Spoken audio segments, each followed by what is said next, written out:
Hi, this is Trish Price. And this is Jenifer Dick, and we are Everyday Stitches. Welcome to week 2 of the Courtyard Quilt Along. This week we are going to sew the curves, and we've got a lot of nice little hints and tips for you.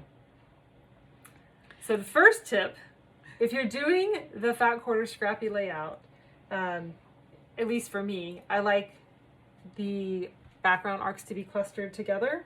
So in all of our layouts, it would look something like this.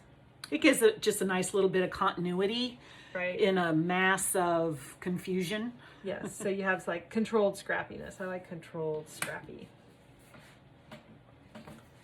So these 4 are going to be the same fabrics. These 4 will be the same fabrics. And then the petals. Usually I do the petals alternating. So these 2 would match and these 2 would match. Depending upon where they lay.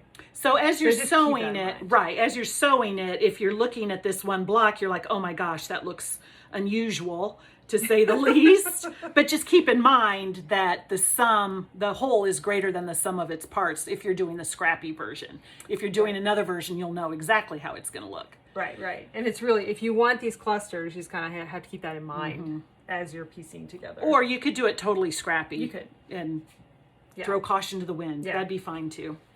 But okay, so today we're talking, I need one of those. Yes, you do. Yep. There you go. That's the right one. We're gonna show you how to pin first, because my motto is proper pinning prevents poor performance.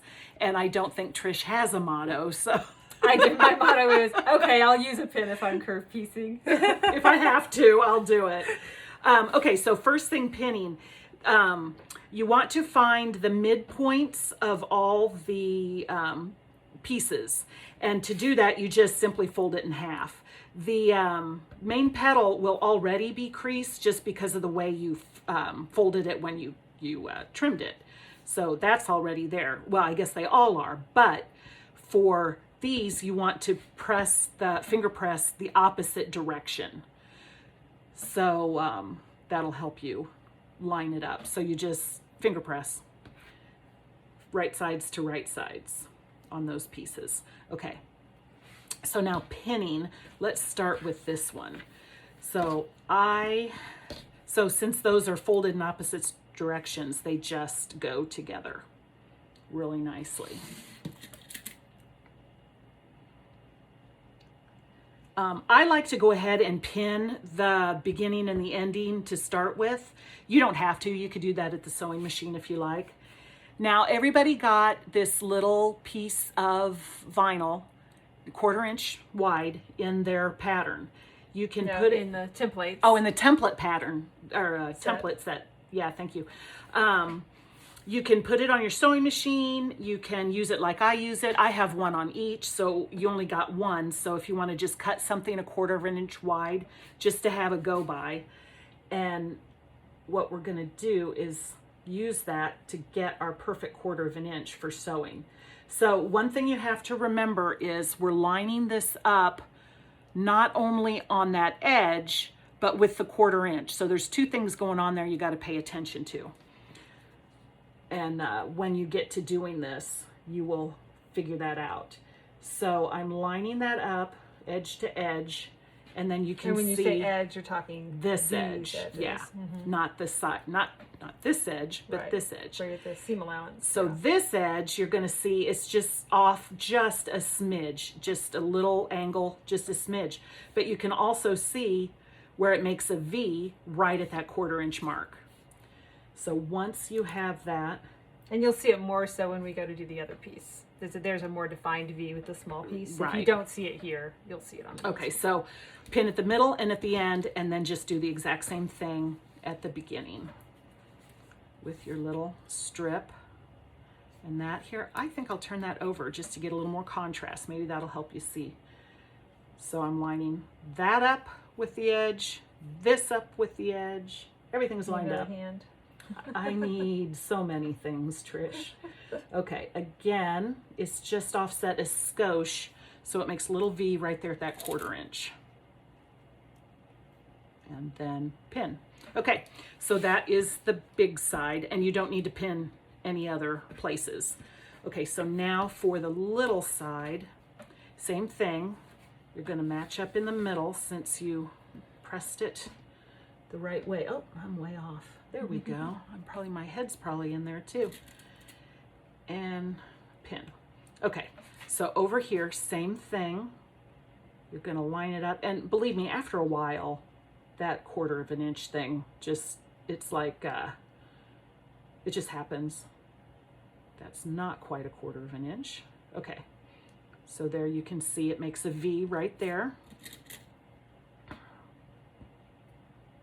So I pin, and now we do the same thing. Have I missed anything, Trish? Am I telling everything I need to tell? All right, and over here goes right there. I feel like, nope, I did it right. I thought it shifted on me. Okay, so that's how you pin. At home, you don't have to do them both at the same time.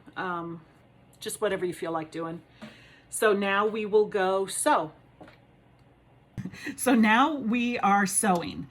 I like to do a scant 1/4 inch on these just because, you know, when you're sewing curves, any crazy thing can happen. Jennifer, take that pin out. What are you doing? Oh, I sew over pins. I'm a horrible person, I know. Okay, we're off. Every once in a while you have to reposition. So, you know, sew a few inches. Sometimes this is a nice gentle curve, which is the beauty of the everyday curve. So it really does kind of Just hug lays down, itself. usually Yeah, lays, yeah. Unlike any human in my life. Yeah, the important thing is just don't stretch the fabric. Yeah. Or you'll distort the block. That is very key whenever you're working on the bias. That is true. All right, so you just keep going around, shifting and repositioning as necessary.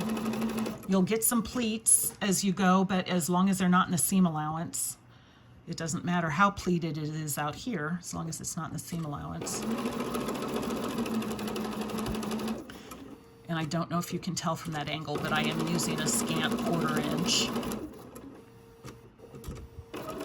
Okay, so we're coming up to the end. The key to sewing these blocks is the beginnings and the ends. You really want to make sure you're starting and coming off on that V. And if you do that every time, you'll be fine. Okay. So that is the first side. Now let's do the other side. Sorry, I didn't take out pins again. Okay, so again, what I was saying is you got to start that 1/4 inch. Let's see.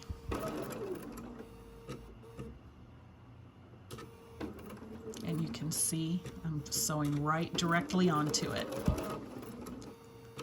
And this one is a much even more gentle curve than the other one. So it really does hug to itself.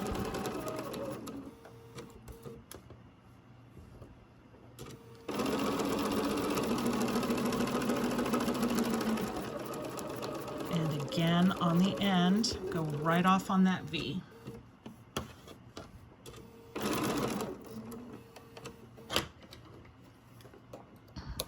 All right, and there's the second one. Now that it's all sewn, we have to press.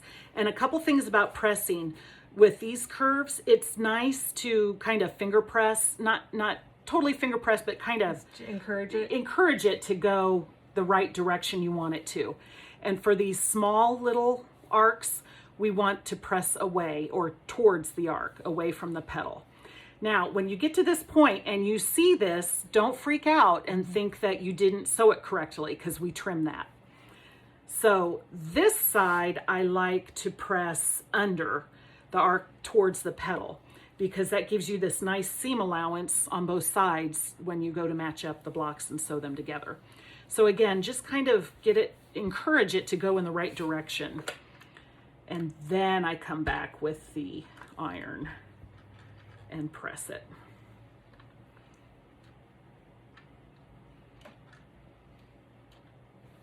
Okay, there you go. There's your perfect block. Now we'll go in like the pattern says and trim that off to get your square.